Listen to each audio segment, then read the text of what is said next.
Can you guys hear me?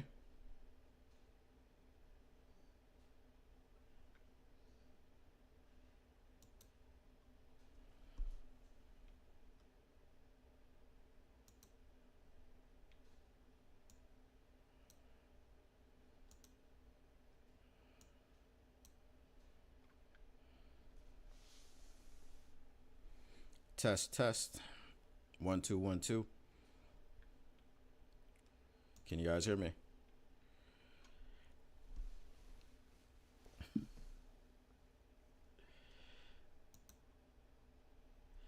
All right, good. What is up, though, guys? Um, had some technical difficulties there, so we are back online. Um, so basically, the situation was got a new camera. Uh, the camera doesn't seem to be cooperating at all with the streaming setup, so I had to restart the PC and use the old camera. But got new lights, so hopefully the lighting is better. I don't know if the picture is better for you guys. What do you think? Um, if so, we'll be taking the other camera back. I was supposed to take it back yesterday. I tried to give it another shot, but it just was not meant to be. So, what's up, everybody? How is life today? Let me know what you think. Like I said, is the picture better than it was before? What do you guys think? Let me know. Um, anyway, we got a lot to talk about today. As you saw from the thumbnail, it's getting hot in here. It's round two, and it's getting hot in here. Now, if you guys want to know the rest of that slogan, read the description. I'm not gonna say it online on the stream, but it is very pertinent to what we have to talk about today. All right. So, yes, my mark of the camera is the same. It's the same as the one that I usually use, which is my phone. I got an Asus HD camera, but it just, like I said, I'm just gonna have to take it back because it just wasn't it wasn't doing what I was promised for it to do. So I'm just gonna go ahead and take it back after the stream, most likely. Um, right. So let's get into it. It is time for the YAK pod. Just a fan says, I'm not gonna do that. I'm not gonna do that. Just a fan. You're safe. You're safe. You don't have to worry about that. Um, so we already know what time it is. It is time for the YAK Pod episode number 79. Of course, I've got to go ahead and say that now that we are back online, go ahead and smash that like button. Like I see that you guys already have. Go ahead and share the stream. Now that it is better, we can let people come on in, tell them what's going on and what's going down in this illustrious kitchen right now. Today we have lots of things that pertain to the Detroit Lions. Um, we'll start off with what's happening with the current Detroit Lion. If you guys did not hear, most of the holdup was not about taking the most money possible for the Jared Goff contract. It was not the amount of years for the Jared Goff contract, which is what everyone thought, and that's what was being reported. What was taking the most amount of time, what was holding up the whole process, was that Jared Goff wants a no trade clause, and he got a no trade clause in his contract to sign on the dotted line. He said he wanted to be in Detroit for a very long time, so this was very important to him. Share the stream. Yes, thank you, Just a Fan. I have already shared it. I shared it when it was bad, and I wish I hadn't, but hopefully nobody saw it until now. Now that it's back to normal, hopefully everyone can go ahead and now you can start coming in. But again, Jared Goff wants to be in Detroit for a very long time. He said that on that podcast when he was talking about the Detroit media and how the Detroit media is kind of like a misery loves company type of outfit. And sometimes they just want to have something negative to talk about, something negative to say. There's a lot of SOL fans within the Detroit media. We know the biggest one is, what's his name, Carlos Monarez, who Brad Holmes dropped the people's elbow on at that press conference. He was like, "Carl, you said we shouldn't have taken a running back. Didn't didn't you say that?" Yeah, we took Jameer Gibbs. What you got to say about that now, Carlos? You got something to say, Carlos? Huh? Okay, I didn't think so, Carlos. That's how Brad Holmes was talking to him in the press conference. So he did say he planned to be here for a long time, and he was true to his word by getting a no trade clause in his contract that secures his ability to be here for a long time, to stay here for a long time. So what do you guys think about the no trade clause in the contract? Justin Fan says Easy is an SOL fan. I don't I don't think he's an SOL fan. I talked about I had this conversation with someone briefly. Will Rock, shout out to Will Rock of the Rocked On podcast. I know Mile Marker is in there. Justin Fan and David Barton. If you guys haven't been there, it's a lot of fun, and they do a lot of very informative things about the Detroit Lions. But so Easy is one of the Woodward heavyweights, Mile Marker. The Freak Boys did not like getting called out. I know no one really likes getting called out, but if you are talking a bunch of crap and someone keeps receipts about the crap that you talk, it is what it is. I've kept my own receipts. I talked a bunch of crap about Goff when he got here, because no one really thought, unless you were like a true Lions slappy, no one really thought that Jared Goff was going to be much of anything, because just like now, if you watch that Speak episode with Emmanuel Acho, Joy Taylor, Shady McCoy, and James Jones, when they were talking about Jared Goff, and Emmanuel Acho brought up the point that Jared Goff was, because everyone else was a fan of Jared Goff. Shady McCoy, Joy Taylor, James Jones, they were all fans of Goff, but Acho was the only one that had something, quasi-negative to say. And he was saying, well, he wanted to push back on Shady because Shady said that Jared Goff is that good. And he was like, but, okay, let me push back. If you say he is that good, now one of the greatest offensive minds that we have in the game, Sean McVay, he said essentially that Jared Goff wasn't that good, right? So that's what everyone is pretty much hung up on. That's what I was hung up on. But as a fan of the Detroit Lions, understanding what Jared was when he came here means to understand that he's not the same quarterback that he was when he came here, right? He's grown, he's developed, he's been developed, which again, I keep saying to people, Sean McVay wasn't interested in developing a quarterback. He didn't sign up for that. He was like, I got to win now.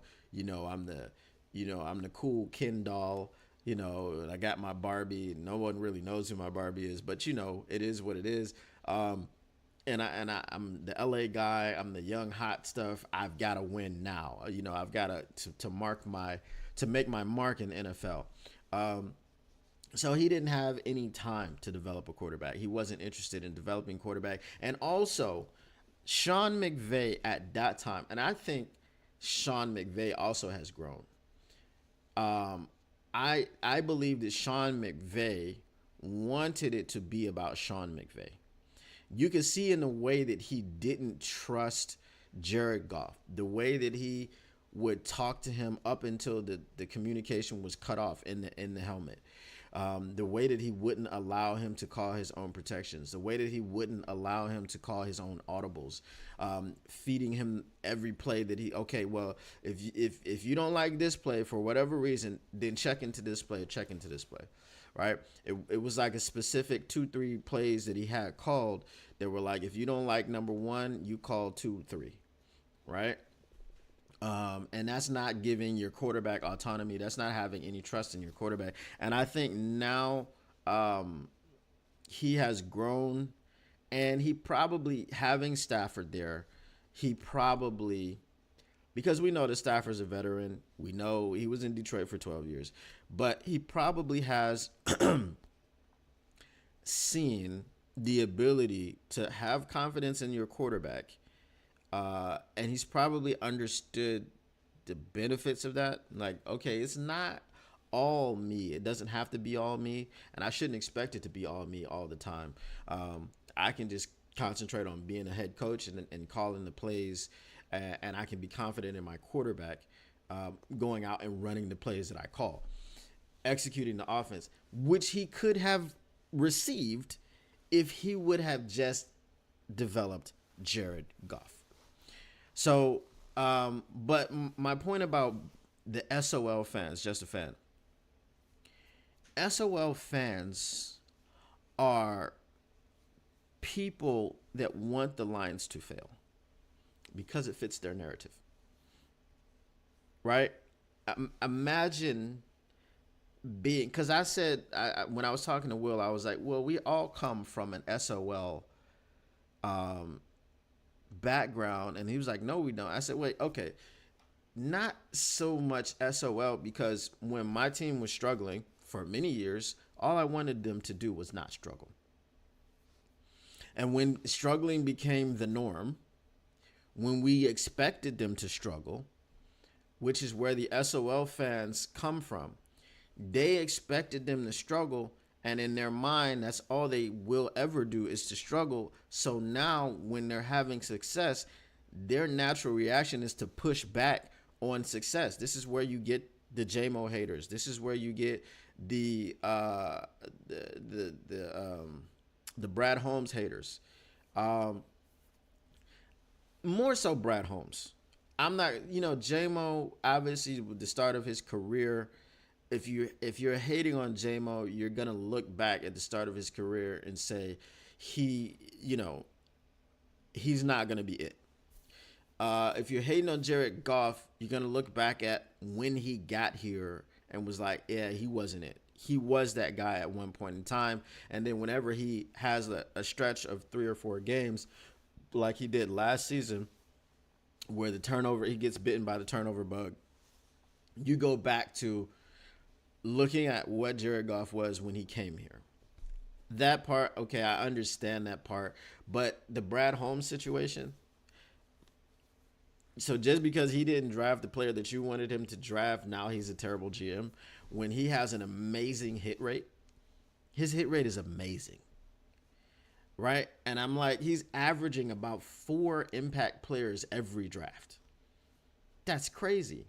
He's had 3 drafts, and he's drafted at least 12 people. That's a whole side of the ball plus 1.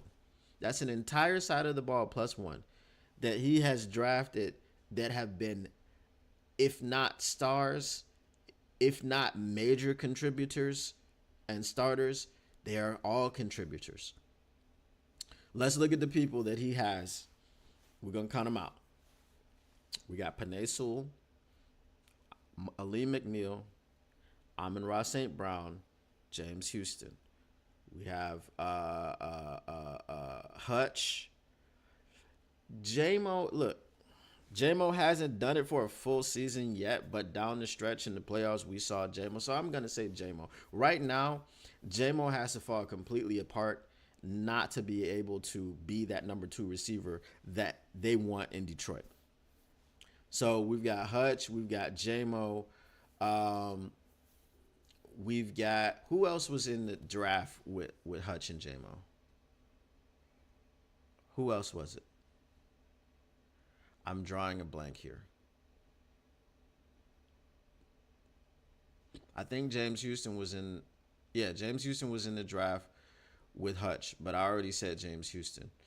Anyway, let's just go. And if we got players, 2 more players that we need to get to, I'll get them. So we got Hutch, we got JMO.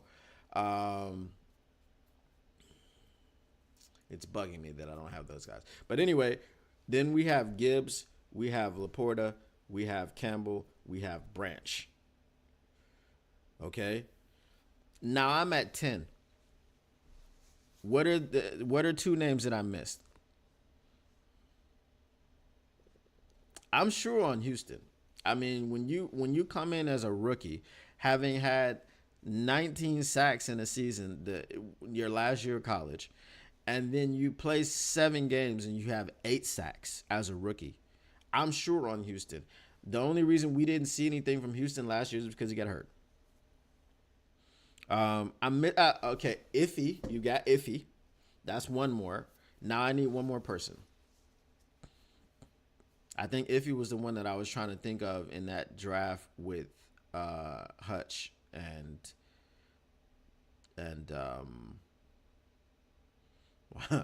Hutch and JMO, right?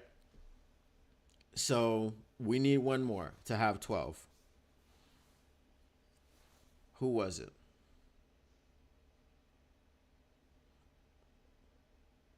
Antoine Green? No. Antoine Green did nothing.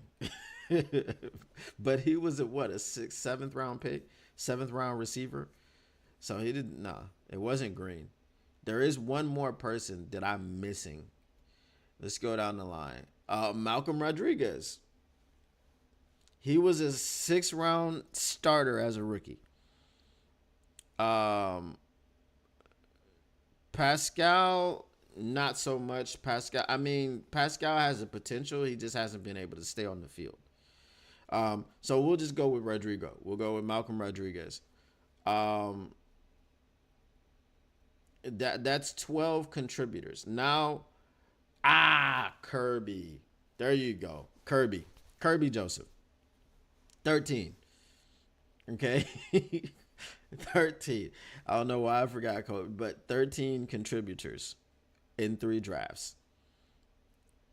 Okay. Joseph is a starter. All right.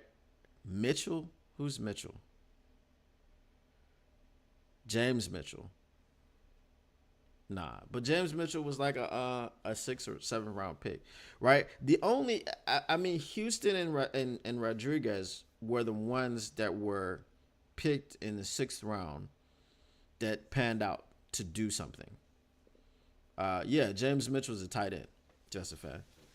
But he hasn't done much of anything. I know he still has lots of potential, but I'm not gonna kill him for not going off in the game when Laporta was out this last season, because it's like you're not really playing. You're not comfortable out there. So the less that you get out there when you're uncomfortable, the more you're gonna make mistakes, and you have to play more to be comfortable with yourself in the offense. Uh, 5th round, yeah, Mitchell was 5th round. All right. So who are we waiting on? We're waiting on Broderick Martin. We're waiting on, I don't know. I wasn't waiting on James Mitchell, but okay. Hendon Hooker, again, I'm not waiting on Hendon Hooker.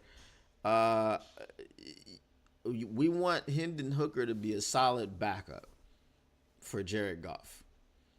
And maybe maybe he'll have some packages here and there. Maybe he'll be so good that he's undeniable and they have to get him on the field. And they'll give him some packages and he'll be like sometimes a goal line package or whatever the case may be. Maybe there will be a team that we play against on the goal line. They'll be really stout against the run and the pass, and our goal line offense isn't doing anything. And then you put a guy out there that can add another dimension by using his legs, right? We can't run it up the gut because their line is too stout. We can't pass the ball because their coverage is too good. Now you put a guy back there who's a threat to run it around the edge, because your coverage is so sticky and your goal line package is clogging up the middle of the line so much that now when we put that guy in, he's a threat and he loosens that up for you.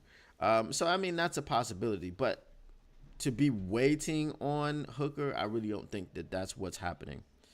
Um, have to look up on Google. Golf mentioned Antoine Green going on. That's why his name is stuck in my mind. I mean, or coming on. You know, Green has the ability. He has the size. He has the speed. And he was a rookie last year.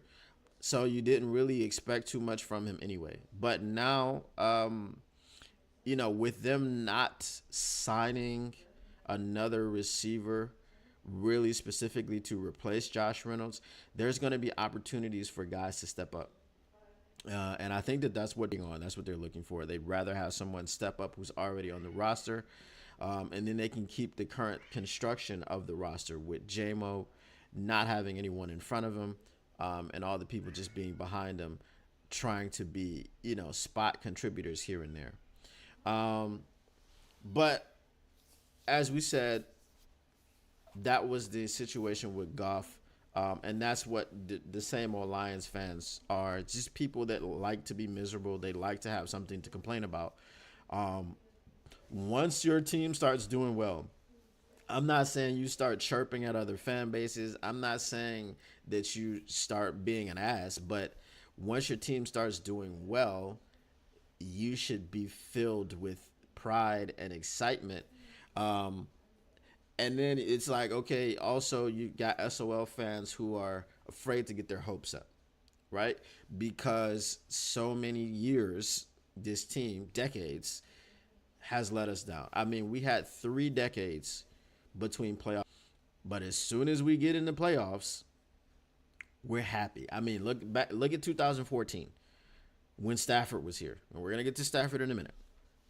When Stafford was here in 2014, we had an amazing team. We had an amazing roster. We got to the playoffs, and we were happy about it. The time before that, when we first got to the playoffs, we knew we were going to get trashed by the Saints, but we were happy to have gotten to the playoffs because we were coming from a place where a team had gone 0-16 for the first time in NFL history. So at any point in time, and I was never a Stafford fan, and you're going to find out in a minute. At any point in time, when our team had success, I may not have been a fan of Stafford, but I wasn't hoping for Stafford to do poorly just so that I could fit my narrative. I wasn't hoping for the team to fail so that I could be miserable and I could go to work the next day, or I could go to school next day, whatever point I was in my life, so that I could complain about my team. That doesn't make any sense to me. So, you know, this is why you'll never find me being an SOL fan. So what are we talking about? Hey, Matt Broder, what's going on, buddy? Glad to see you here. So that's the thing about SOL fans, and this is why we don't like SOL fans, because it's just like, you know, you bring a dark pail into the room every time you come. Like, dark clouds come, it starts raining, lightning, you know, just knocking stuff out. So this is not something that we want to see as Lions fans. So if you are an SOL fan, please stay away, go over there and sit down somewhere. All right, so here's the thing that we wanted to talk about today. Let's pull up this graphic, and especially now that Matt Broder is here, right? We're going to pull up a graphic from Woodward Sports that I saw on their Twitter. I had it queued up. It's not here. Let me queue it up again. 1 second.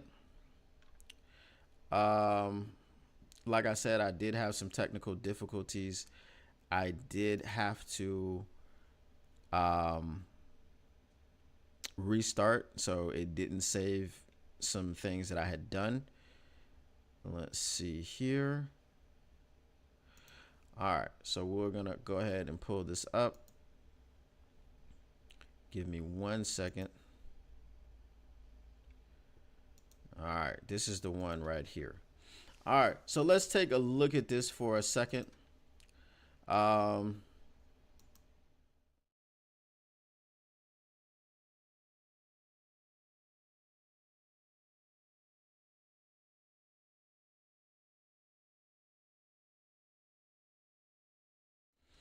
so as you can see, this is the opinion of the illustrious Neil Rule. He says, tribute for what? What was your favorite Matt Stafford moment? The first playoff loss, the second playoff loss, or the third playoff loss? He is just a regular guy who left town. He's just a regular guy who left town. That may be harsh, mile marker. That may be harsh. However, Australia, Houston, we have a problem. um, Again, as I said, I was never a Stafford fan. Here is my best memory of Matthew Stafford. It came when Matthew Stafford was a rookie. We were playing against the Cleveland Browns. We were a bad team.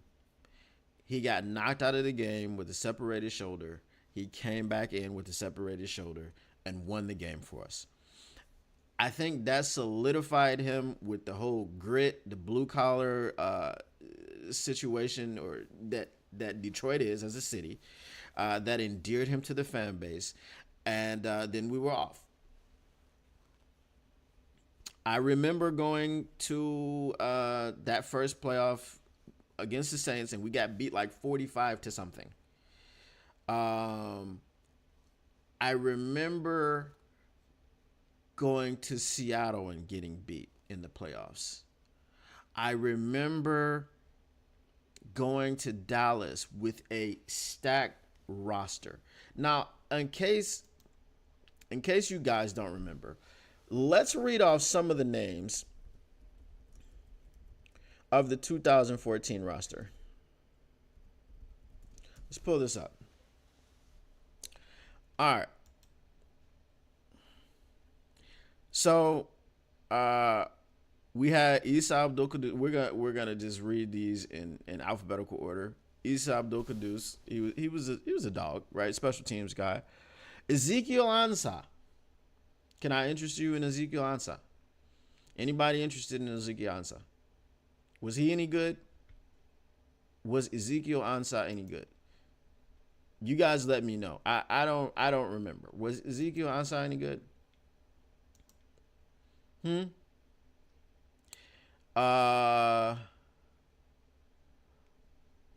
Yeah, just a fan. He left town. He left. He left town. He dipped. He went to L.A. Was Ezekiel Ansah any good? Anybody? Okay, Ziggy was good. All right. Would you call Ziggy a beast? Couldn't stay healthy. That's correct. Would you call him a beast though?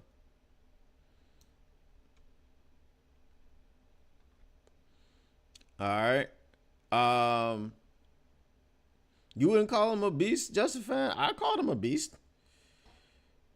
Um, he was a freak. You wouldn't call him a beast. Okay, so he was a freak. We'll call him a freak. So we had a freak. We had Joik Bell, aka my cousin. Shout out, cuz. Was Joik Bell any good? Y'all better say he was good. I just told you he was my cousin. You better say he was good. Um, I'm going to go past some of these people because obviously we have depth, right?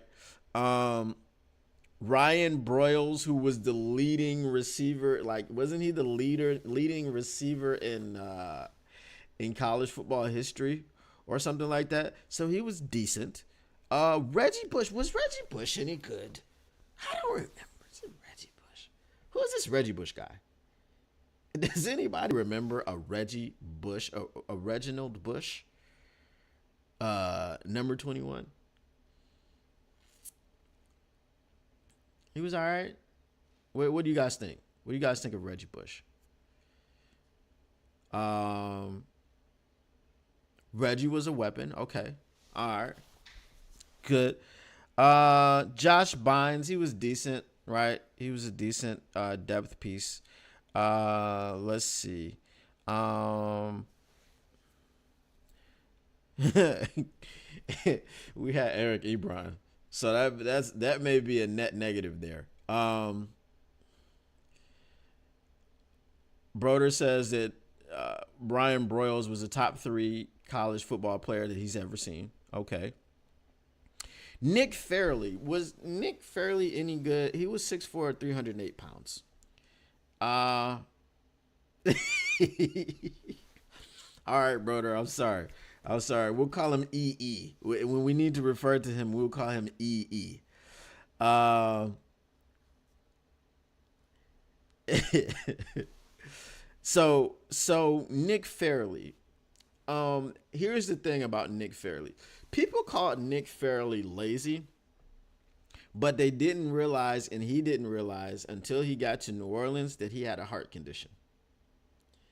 Um, so he wasn't lazy. His motor may not have been what we expected it to be all the time, but he did have a heart condition, and this is something that we didn't know. So he struggled with weight. He struggled with some effort sometimes, but it boiled down to that. Let's see. What is going on, Detroit Sports Talk? Welcome back. All right. So Nick Fairley, I guess he was, he was good. Joseph Fourier. Dancing Joseph Fourier. Do we remember Dancing Joseph Fourier? Was he any good? Was he any good? I mean, he was no Sam Laporta, but would you say that he's better than Brock Wright and Shane Zylstra and James Mitchell and I'm missing one. Am I missing one? Average Fourier? Come on. Come on, brother. Fourier was good. I mean, he wasn't a beast. He was good. He's an above average dancer. He scored a lot of touchdowns, man. He scored a lot of touchdowns. All right. Andre Fluellen. That's a name. That's a name that we have to remember. Good at math. There's Fourier. Corey Fuller, Vin Johnson. I don't know the name. I know Megatron, right? I know Megatron, but a Calvin Johnson, I'm not exactly. Mathis. Is it a black screen? Wow, that's terrible. Because sometimes it says like no data, and then after it says no data, it goes right back to excellent connection. I'm not really sure what's going on with that, but yes, please stop connecting to my Wi-Fi. We had let's see here.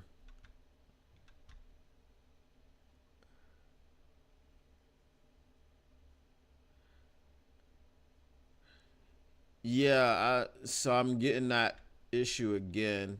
Let's see.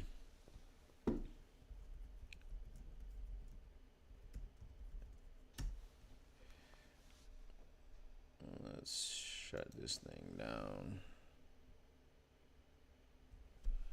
Still getting the no data. All right, 1 second. Let me see if I can cut this off.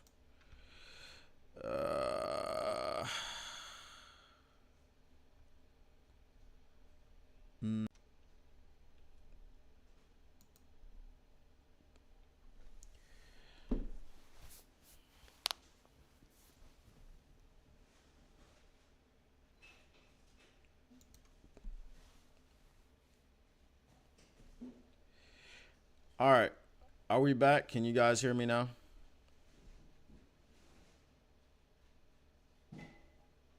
It says excellent connection. Can you hear me? Is the buffering any better? Has it stopped doing that? All right, cool. And now I'm saying error again. Oh, YouTube is is really messing with me today. Um, but anyway, so the point was that, we had enough people on the team who were either dogs to very, very good, or good enough to be the type of team that we needed to be to win at least one playoff game.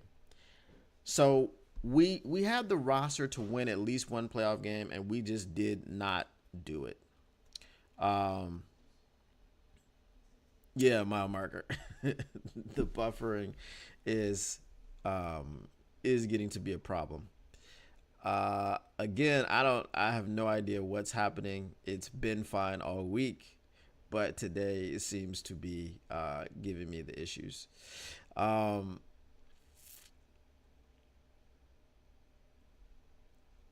let's see. So anyway, as I was saying, we had people that were good enough to win a playoff game, and we just couldn't get it done. We couldn't win a playoff game with Matthew Stafford. So when you say he was just an average guy who left town, yes, he had lots of stats. Yes, he's still the leader in passing yards and all these things for the Detroit Lions. But it was 12 years of failure. Like, we just failed every year that Stafford was here. When he had the team around him, can you compare that roster? Can you compare that roster to this roster?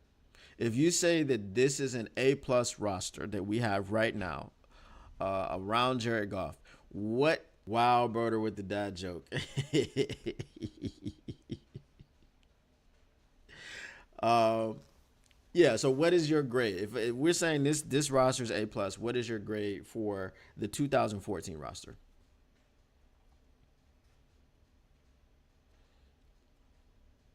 The chat.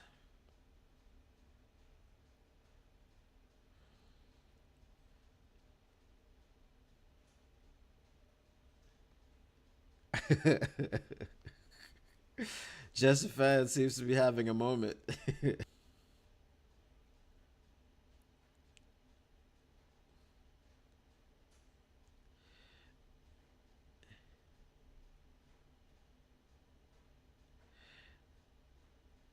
Yeah, we're having some good discord here in the chat.